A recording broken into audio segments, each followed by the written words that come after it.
মজুরি এখন কিরকম দিচ্ছে? 250 টাকা সব নিয়ে, তাই তো?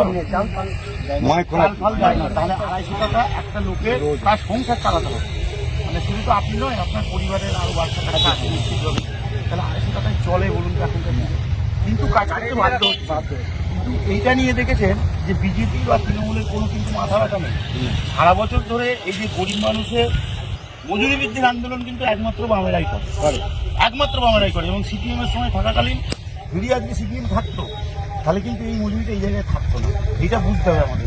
কত বছর মজুরি বাড়েনি আপনাদের বলুন? কতদিন যতদিন তৃণমূল এসেছে ততদিন আমাদের এই 250 টাকাটা ভিতরে হয়েছে।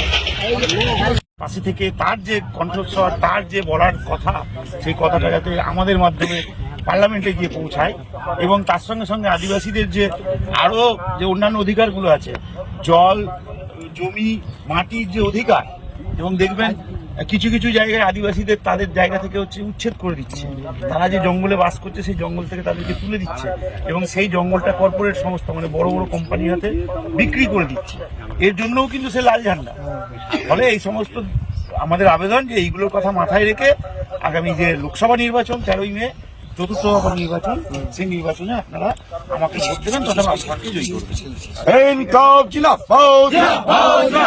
রাস্তা হাতুড়ি তারা চিহ্নে মাস্টার মশাই কমরেড নীরব খাকে ভোট দিন, ভোট দিন বাঁচতে, মজুরের বাঁচার মতন বাঁচতে, গরিব মানুষের বাঁচার মতন বাঁচতে, নিকেলা